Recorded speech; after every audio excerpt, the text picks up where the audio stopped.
Good morning. I am Vladimir Shirogorov, a Russian historian, a Russian scholar in exile. And it is my private channel, Beasts of History. On this channel, I talk about some extraordinary, terrific events and people who determined the course of the mankind's history.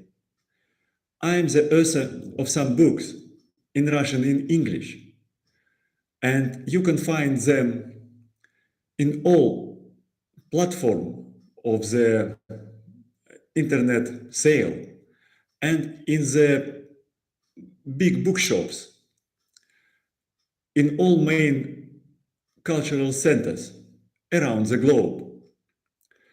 My most well-known titles are War on the Eve of Nations, Conflicts and Militaries in Eastern Europe, 1450-1500, A True Beast of Land and Water, Gunpowder Mutation of Amphibious Warfare, Albuquerque in Malacca, Yermak in Siberia, The Amphibious Charge to Global Empires, and Quo Vadis, The Military Revolution in Eastern Europe, The First Circle.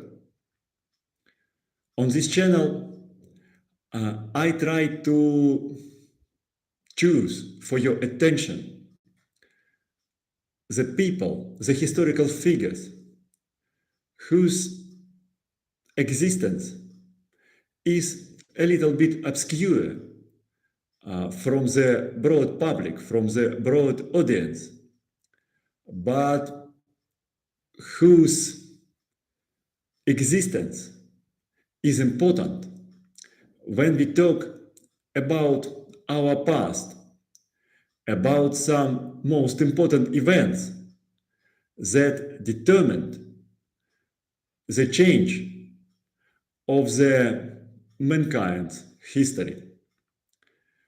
In this my second live stream, I will talk about Jan Zamoyski, the lesser known figure of the Polish history of the last third and very last third of the 16th century and very beginning of the 17th century. And I try to describe why I title him, as well as other persons of my channel, a beast of history, a historical figure, controversial, but terrific, influential, and with the experience that we have to learn. Jan Zamoyski was born in the family of the middle-level Polish nobility in the Polish-occupied westernmost territory of Ukraine, Western Volhynia. In Western Volhynia, Zamoyski's ancestors were the castle commanders, and his uncle succeeded to become the royal secretary, one of the most important positions in the Polish court bureaucracy. His ancestors mastered to collect a fortune to send their son, their scion, to study abroad, which was a fashion among the middle Polish nobility and especially among the Polish aristocracy. Jan started his university exercises in Strasbourg, the westernmost town of the Holy Roman Empire, the Calvinist town, where the ongoing conflict between the European Catholics and European reformists was discussed. He continued his education in Paris, where the preparations to the bloody Bartholomew Night were in the schedule, in the agenda for both of the opposing parties. At last, he continues his education just in time, departing from Paris in the Italian University in Padova. The University of Padua was the favorite high school for the Polish and other Central European aristocracy, where Jan could make the necessary connection for his further career. But Jan made much more important connection in Padua than drinking with other students, with the offspring of the highest Central European families. He made the connection in history. He made the connection with the Roman Senate. He prepared the dissertation on the Roman Senate as a jurist and legalist. But first of all, in his mind, during studying the Roman past, he had in his mind the Polish past and the Polish present, because from his dissertation, he dreamed to implement his conclusions for real political constitution of his fatherland. When Jan returned to the Polish-Lithuanian Commonwealth, how this state started to be titled after the Polish and Lithuanian nobility achieved the agreement on the unification of their political rights in Lublin Unia of 1569, Jan Zamoyski, with the protection, with the patronage of his relatives, first of all of his uncle, became one of the royal secretaries, where he achieved the access to the archives of the Polish royal power that were very important for further development of his fantastic idea. After the death of the Polish king Sigismund Augustus, the Polish rulers, the Polish elite came to the situation of the urgent political decision-making on the constitution of their state, because Sigismund Augustus didn't give them any blood successor to the throne. Until this time, also, the Polish kings and Grand Princes of Lithuania were elected. They were elected from the offsprings with the direct lineage to the former Grand Princes and Kings. But now the Polish-Lithuanian elite had to choose among an undetermined circle of the possible pretenders. Jan Zamoyski became the scholar, the jurist who proposed the free election of the king when all the nobles of the Polish-Lithuanian Commonwealth received the right to elect the king and received the right to be elected as the king of the state. The first position to elect was the most important between the proposals of Jan Zamoyski to the Polish magnates. First of all, because before the death of Sigismund Augustus, all the decisions of the Polish-Lithuanian noble estate diet, Sejm, were made by the diet of the very special arrangement. The diet consisted of the envoys of the local nobles who strictly instructed their envoys how to vote on the different issues of the agenda without the right to step aside from the instructions. Zamoyski proposed the election of the king not by the envoys of the local Szlachta with these instructions, but directly by all of the Polish-Lithuanian nobles who mustered together in the specially appointed place.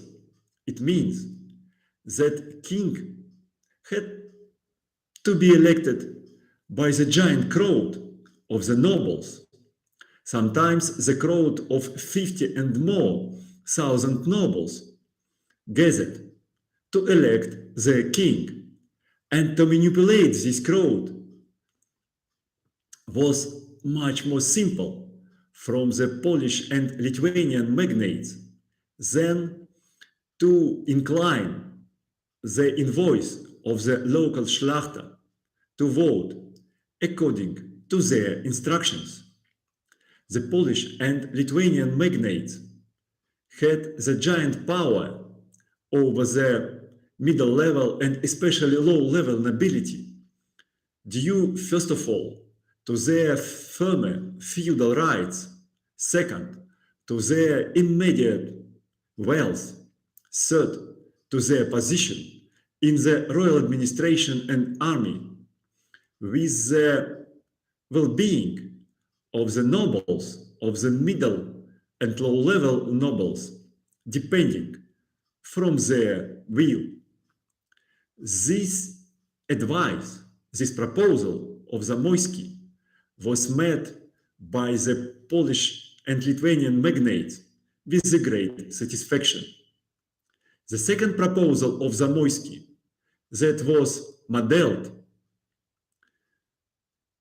according to his university dissertation was the construction of the executive power in the Polish-Lithuanian Commonwealth.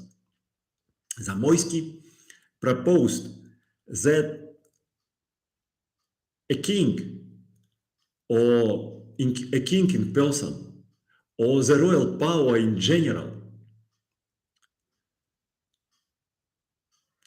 hadn't have to enjoy the direct administrative power in the Commonwealth. He declared that the royal power had to be the power of king in the Senate, in the circle of the topmost Polish-Lithuanian magnates, in number of 16 persons. It meant, in fact, the abolition of the royal power and transformation of the royal power into the power from the direct power of a king to the power of a king inside the Senate as the executive circle, as the executive structure of the Polish-Lithuanian Commonwealth. At last, the third innovation of Zamoyski, which he proposed according to his university studies, was the formation of the constitution of the Commonwealth, of the rules of its administrative and political arrangement on paper, completely on paper. And the famous Pacta Conventa may be the first complete constitution of the European state, were born according to this proposal of Zamoyski. After all these Zamoyski's proposals were accepted and formed on paper in the decisions of the Diet, of the Royal Council, of other gatherings of the Polish-Lithuanian magnates and nobles, Zamoyski was sent together with the delegation of the Polish-Lithuanian Commonwealth elite to Paris to negotiate the election on the Commonwealth throne. The French Prince Henry Valois.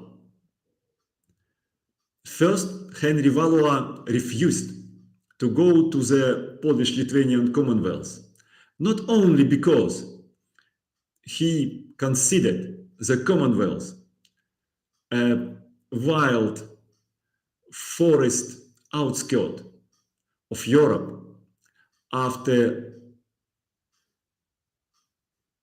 growing up and living in its cultural capital, Paris. But first of all, because Henry Valois, even in the situation of the limitations of the royal power in France, considered the constitution that was developed according to the ideas of Jan Zamoyski unacceptable for a monarch. However, royal crown is a royal crown. At last, Henry accepted the proposal and was elected the king of the Commonwealth. For him, Jan Zamoyski became his alter ego, his second person, second personality in the dealing with his subject, because Henry Valois didn't command the Polish language, and he needed an intermediary figure between himself, his senate, and his nobility and other subjects.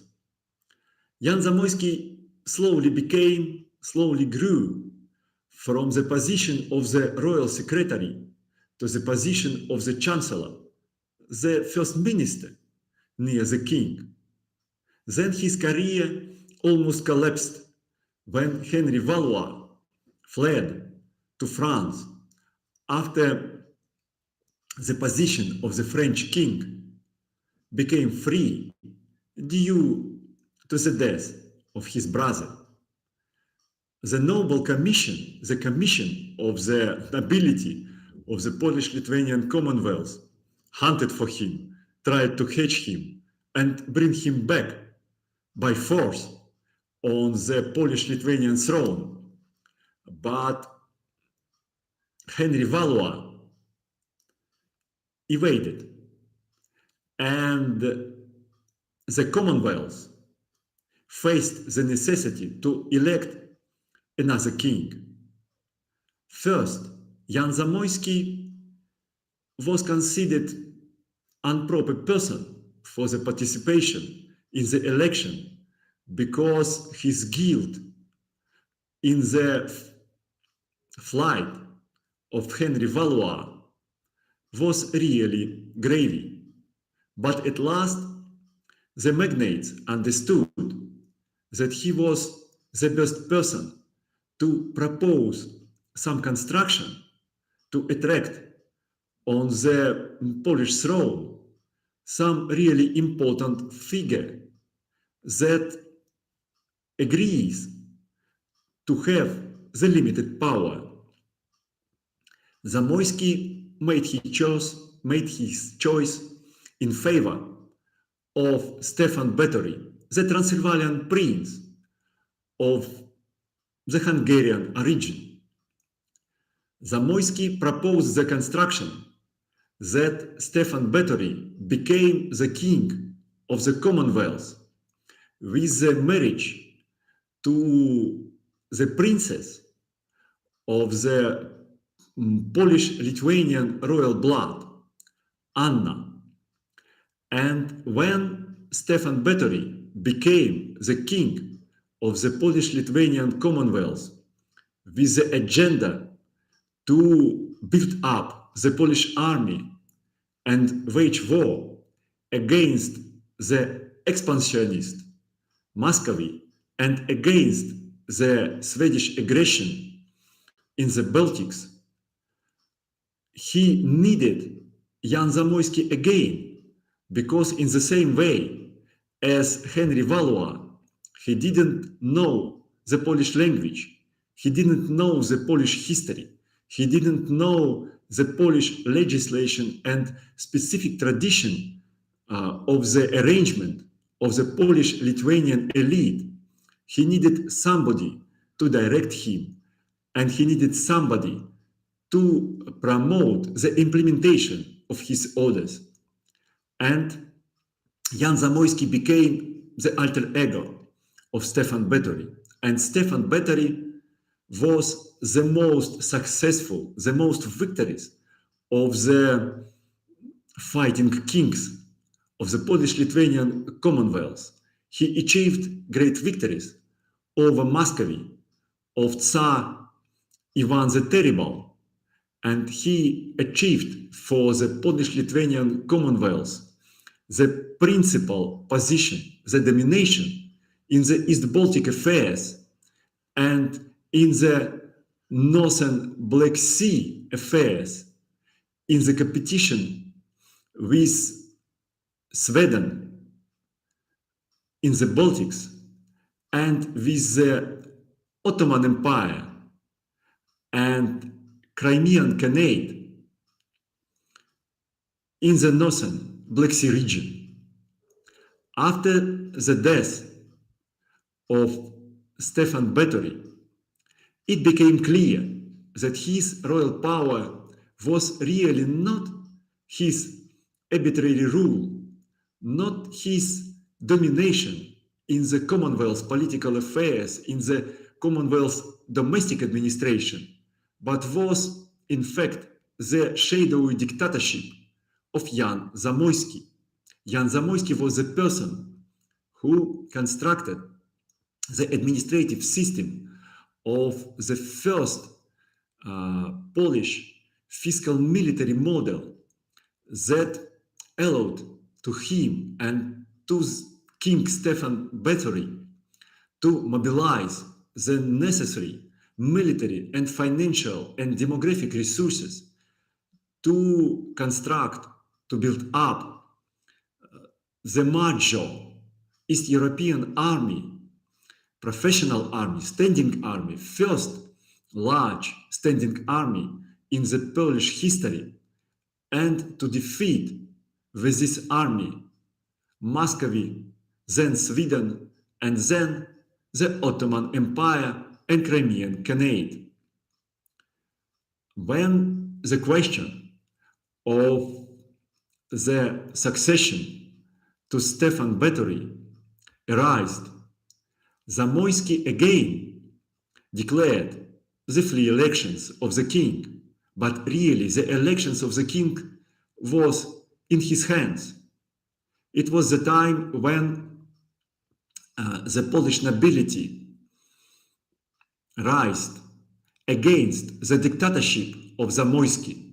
It was the time of the widespread upheaval of the middle nobility against the royal power, which was only a cover on the real power of Jan Zamoyski and his personal administration over the Polish-Lithuanian Commonwealth. the Polish nobility gathered into the alternative diet to elect the king in the opposition to the pocket diet of Jan Zamoyski. They elected the Hapsburg prince from Austria, Maximilian, and Jan Zamoyski preferred the Swedish prince, Sigismund Vasa.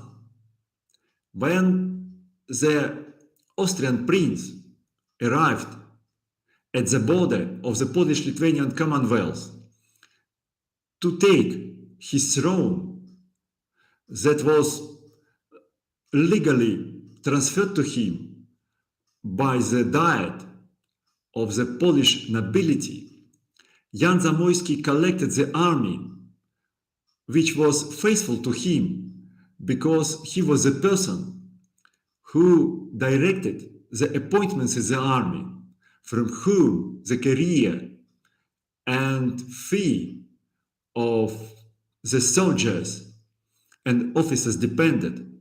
He collected the professional corps of the Polish standing army and defeated the private forces of the Austrian Prince Maximilian to secure the throne for his Zamoyski's pretender, Sigismund Vasa.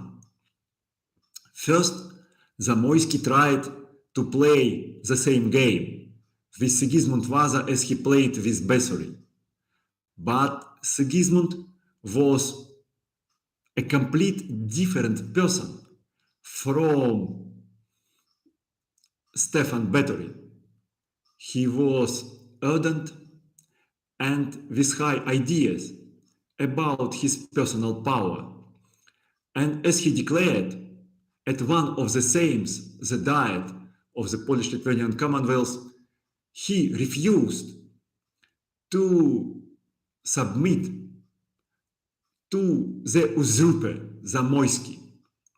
And this conflict between King Sigismund Vasa and Grand Hetman, Commander-in-Chief, and Chancellor, Prime Minister Jan Zamoyski, became the conflict which destroyed the potential of the highly centralized, effective Polish state, fiscal military state, that brought the Polish-Lithuanian Commonwealth on the topmost, on the dominant position in the East European warfares,